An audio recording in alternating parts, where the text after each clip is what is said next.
आंदोलनकारियों के ऊपर जो बर्बरतापूर्ण कार्रवाई की गई, लाठीचार्ज हुआ, हमारे कार्यकर्ता शहीद भी हुए, कई कार्यकर्ताओं का सर फटा, हाथ टूटा, 2-3 लोग अभी भी आईसीयू में है हॉस्पिटल में। इसी के विरोध में हम कहना चाहते हैं कि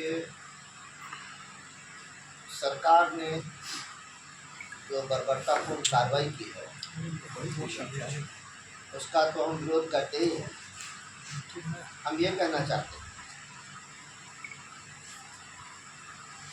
कि नीतीश कुमार ने बिहार के नौजवानों के साथ जो छल किया, जो विश्वासघात किया, जो दगाबाजी की, उसी के विरोध में हम भाजपा के लोग नौजवानों को शिक्षक की बहाली के मामले का समर्थन करने के लिए सड़क पर उतरे थे और 13 जुलाई को हम लोगों का विधानसभा मार्च।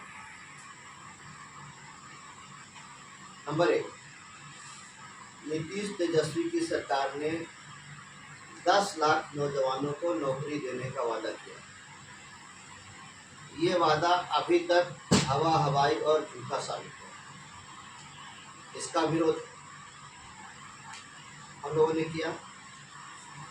नंबर 2, 13 जुलाई को बिहार में शिक्षक अभ्यर्थियों की लड़ाई को लेकर हम लोगों ने विधानसभा का मार्च किया था, जिसमें नीतीश सरकार ने अपनी तानाशाही दिखाते हुए निर्ममतापूर्वक भाजपा के नेतागण और कार्यकर्ताओं पर बर्बरतापूर्ण कार्रवाई की, लाठीचार्ज करा। बिल्कुल शांतिपूर्ण ढंग से चल रहे शांतिपूर्ण आंदोलनकारियों, प्रदर्शनकारियों के ऊपर अनावश्यक रूप से अकारण लाठी बरसाना सरकार की तानाशाही का प्रतीक। भारतीय जनता पार्टी के हमारे प्रिय नेता और जहानाबाद जिले के महामंत्री शहीद विजय कुमार सिंह जी की निर्ममतापूर्व हत्या के कारण इस निरंकुश सरकार को इस्तीफा दे देना चाहिए, ऐसी मेरी मांग है, ऐसा मेरा मानना है। लेकिन हम इस निर्लज्ज सरकार से ऐसी कोई अपेक्षा नहीं रखते। हम डोमिसाइल नीति का विरोध करते हैं। बिहार की सरकार ने स्थानीय नौजवानों पर जिस प्रकार से अविश्वास करते हुए और उनकी मेधा को क्वेश्चन करते हुए, उनकी मेधा को नकारते हुए और ये समझते या कहते हुए कि बिहार के नौजवानों में मेरिट नहीं है, मेधा नहीं है, ऐसा करके राज्य में नौकरी के लिए आमंत्रित करना, यहाँ के नौजवानों को, बेरोजगार नौजवानों के साथ धोखाधड़ी करना, ये कहीं से भी उचित नहीं है। यह सरकार आकंठ भ्रष्टाचार में जुटी है। इस सरकार ने दर्जनों पुल बहे, दर्जनों सिंचाई के बांध बहे, जो उद्घाटन से पूर्व भी बह गए। लेकिन अभी हाल में 1700 करोड़ रुपए के लागत से बनने वाला आगवानी पुल, जिसके गिरने के बाद अभी तक ना तो कोई एफआईआर हुआ है और ना ही किसी प्रकार की जांच हो रही है। ये इस सरकार की निर्लजता का, बेहाईकरण का एक अनोखा उदाहरण है, ये पराकाष्ठा है।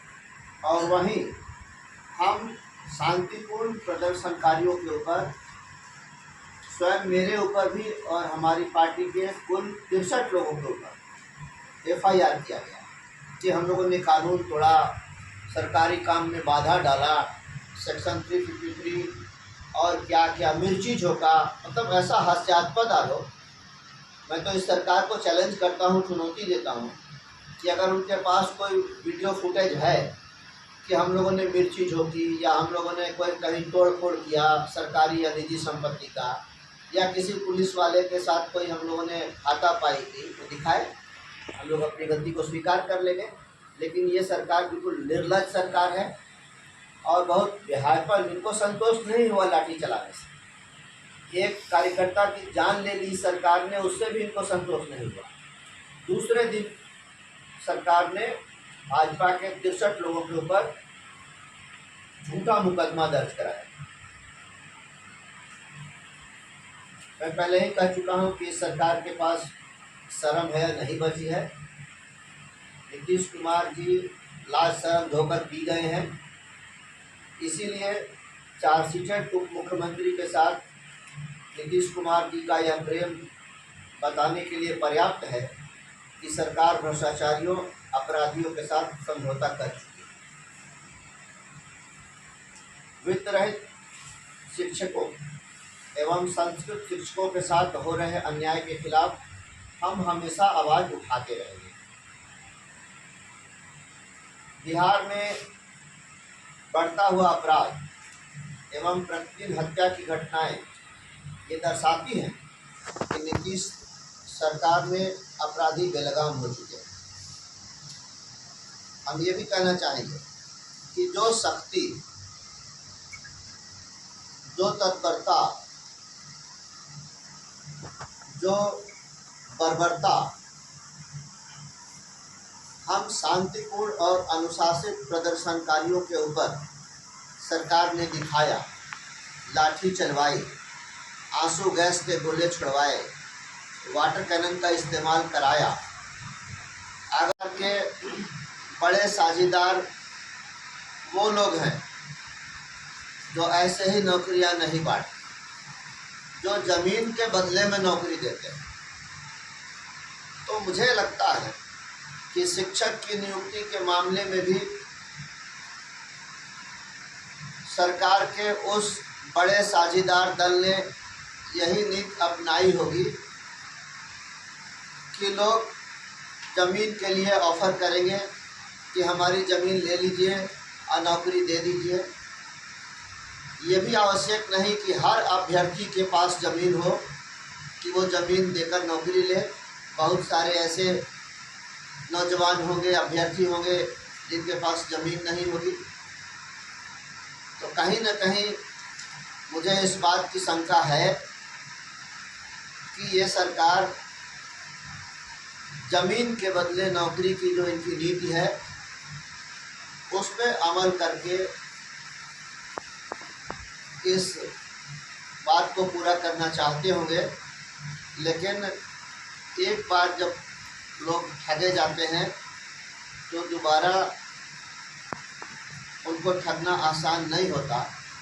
इसीलिए डोमिसाइल नीति लाकर और बहाली की प्रक्रिया को इतना जटिल, इतना टेढ़ा किया गया ताकि बिहार के नौजवान बहाल ना हो सके।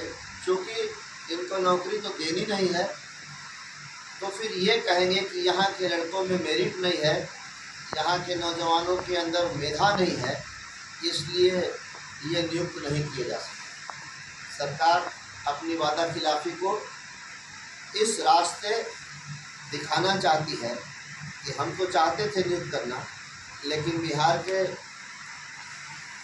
नौजवानों के पास मेरिट नहीं है। यह सरकार की यह मंशा इस बात से भी गलत साबित होती है कि बिहार के नौजवानों ने देश के हर परीक्षा में, चाहे वो दूसरे प्रदेश में लिया जाना हो या भारत सरकार के द्वारा जो सबसे कड़ी और सबसे उच्चतम प्रतियोगिता परीक्षा है, जो लोक सेवा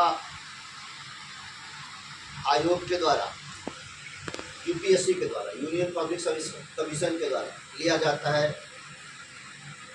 उसमें जब बिहार के लड़के अधिकतम परचम लहरा सकते हैं, इस साल के परिणाम में भी 20% हिस्सा बिहार के लड़कों ने लिया है, सफल हुए हैं, तो फिर बिहार के लड़कों पर ये कहना कि यहाँ के बच्चों में मेधा नहीं है, मेरिट नहीं है, और यहाँ अंग्रेजी के शिक्षक नहीं मिल रहे, यहाँ गणित के शिक्षक नहीं मिल रहे, यहाँ केमिस्ट्री के शिक्षक नहीं मिल रहे, फिजिक्स के नहीं मिल रहे, ये बिहार के नौजवानों का अपमान है। और बिहार के नौजवान इस अपमान को सहन नहीं करेंगे। भारतीय जनता पार्टी उनके साथ खड़ी है और हमारे नौजवानों को हम उनका हक और न्याय दिला कर रहे हैं। थोड़ा सा भी हिस्सा अपराधियों के ऊपर खर्च कर दे तो शायद बिहार में जिस तरह से अपराधी बेलगाम हैं, अपराध अपने चरम पर है, ऐसा नहीं है।